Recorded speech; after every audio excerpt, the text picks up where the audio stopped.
네, 여러분, 안녕하십니까. 한동훈 국민의힘 대표, 화요일 날 당 대표가 됐는데, 당 대표가 된 것이 화요일 날 저녁됩니다. 여기에는 한의문도 없습니다. 한 달, 커녕 일주일 한의문도 없습니다.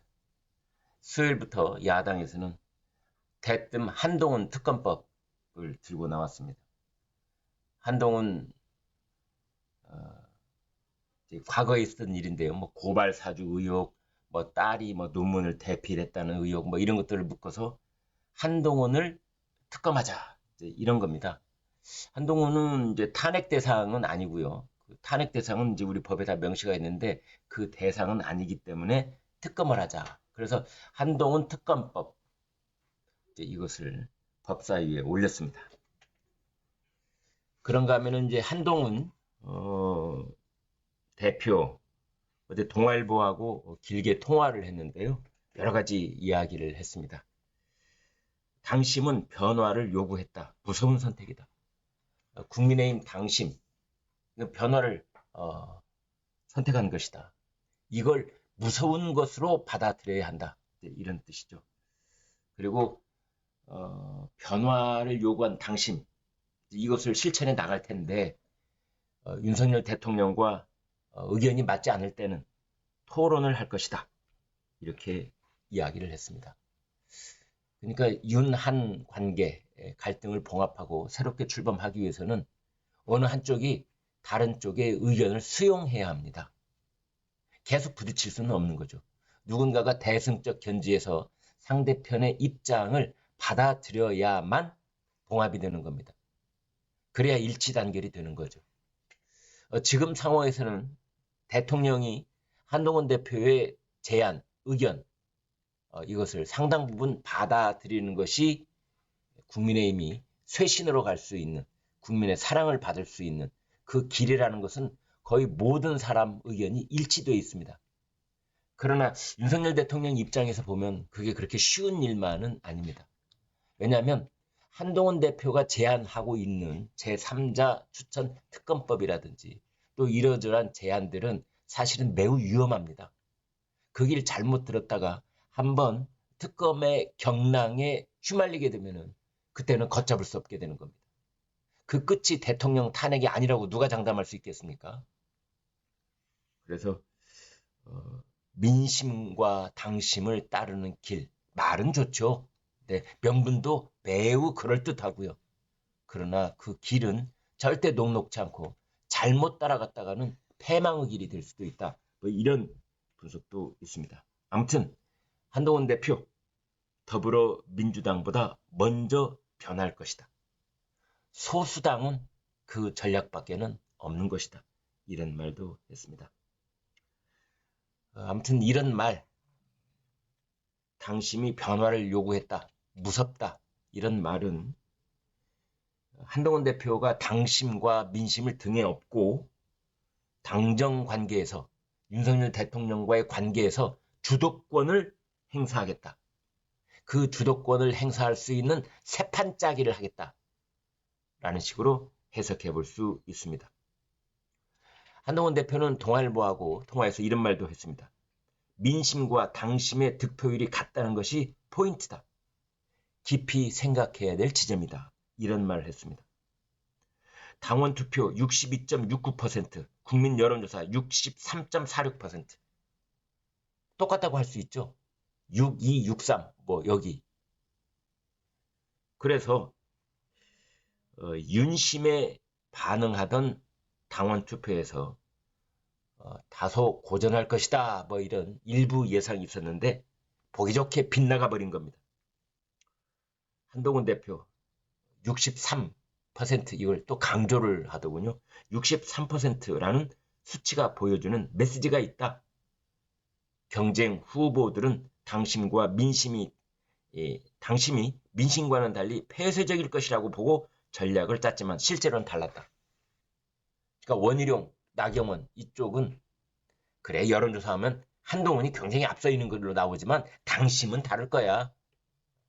당심은 윤심에 의해서 크게 좌우될 거야. 윤 대통령이 뜻을 쫓아갈 거야. 당심은 그랬는데 뚜껑을 열어보니 당심, 민심 똑같았다. 이런 말을 했습니다.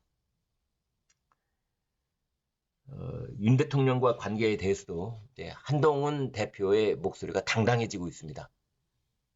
나도 단결할 것이다. 그러나 그 다음이 이제 방점이 찍히는 거죠. 그러나 단결하는 과정에서 충분하게 이견을 가지고 토론할 수 있어야 된다. 이견, 다른 의견.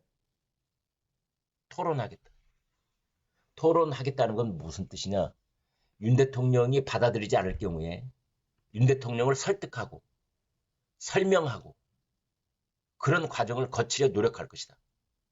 과거에는 윤 대통령 뜻이 확고하게 하나 방향으로 정해졌다 하면 대개 당 지도부가 따라갔거든요. 이제 그렇게 하지 않겠다. 단결의 방점이 어디에 있느냐? 한동훈 대표 입에서 나오는 단결이라는 말은 당이 대통령실을 맹목적으로 뒤따르는 것이 아니라 대등한 위치에서 토론하고 의견을 모아갈 것이다. 이렇게 볼 수 있는 겁니다. 한동훈 대표한테 대야 전략, 민주당을 어떻게 맞서 싸울 것인가 이런 걸 물어보니까 그것은 우리가 먼저 변하는 전략이 으뜸이다. 민주당과 국민의힘이 171석과 108석이 맞서서 싸울 때 108석이 이기는 방법은 뭐가 있느냐? 국회 본회에서 표결로는 이길 방법이 없다. 뭘로 이기는 거냐? 국민의힘이 먼저 변하는 것이다. 그래서 국민의힘이 압도적으로 국민의 사랑을 받는 것이다. 소수당은 그 전략밖에 없다. 저쪽 민주당이 막 나가니까 우리가 민심에 따라 변화하면 주도권이 올 수 있을 것이다. 그렇게 얘기했습니다. 오늘 목요일인데요. 네, 최상병 특검법 재의결을 할 것으로 보입니다. 최상병 특검법 재의결 표결이 오늘 이제 이루어질 것이 거의 뭐 90% 이상이다 이렇게 관측이 되는데요. 국민의힘에서 필리버스터는 하지 않겠다는 방침을 정했습니다.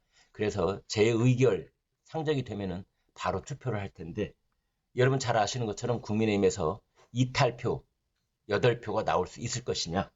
그런데 그건 가능성이 거의 없는 것으로 그렇게들 관측을 하고 있고요. 그 다음에 오늘 방송사법 이건 역시 국회에 상정을 할 것으로 보이는데 이 방송사법에 대해서는 국민의힘이 필리버스터를 하겠다 이렇게 돼서 이제 법이 4개거든요. 하나하나마다 필리버스터를 하면은 4박 5일이 걸린다 이렇게 볼 수 있습니다. 어제 국민의힘 신임 지도부하고 윤석열 대통령이 용산 대통령실에서 저녁밥을 함께 먹었습니다. 윤석열 대통령이 한동훈 대표 외롭게 하지 말라 이런 말도 했고요. 한동훈 대표는 정권 재창출을 위하여 이렇게 서로 러브샷을 하고 덕담을 나누기도 했습니다. 한동훈 지도부 서로 다른 의견들이 좀 있다. 이런 기사들이 쏟아지고 있습니다. 그것은 최고위원 중에 김재원 그리고 김민전 이 두 사람이 이 제3자 추천 특검법 그러니까 최상병 특검과 관련해서 제3자가 특검을 추천하는 안으로 수정 제안을 하자라는 한동훈 그 대표의 뜻에 김재원 그리고 김민전 여기에 대해서 반대하는 입장인 것 같습니다. 약간의 결은 다릅니다. 김재원 최고위원은 이것은 원내의 일이기 때문에 추경호 원내대표한테 일임해야 된다. 당대표가 여기에 개입할 필요가 없다. 이것은 추경호 원내대표가 제3자 특검법에 반대하고 있기 때문에 사실상 반대 의견을 낸 것이지만 그러나 그 말하는 방식이 약간은 완화되어 있습니다. 이제 반면에 김민전 최고는 동의하지 않는다. 진실을 파헤치기보다는 윤석열 정부의 꼬투리를 잡자는 것인데 왜 우리가 거기에 장단을 맞춰야 하느냐 이렇게 반대를 하고 있습니다. 인요한 최고는 지도부에서 논의를 해야 된다면서 유보적인 입장입니다. 지도부에서 논의를 해야 된다는 건 한동훈 대표, 추경호 원내대표, 최고위원들 함께 논의를 해야 되는 것 아니냐 이런 거고요. 그런데 진종호 최고위원도 당 대표와 함께 이야기하는 것이 맞다. 이런 입장을 내놓고 있습니다. 구독, 좋아요 부탁드립니다. 여러분 고맙습니다.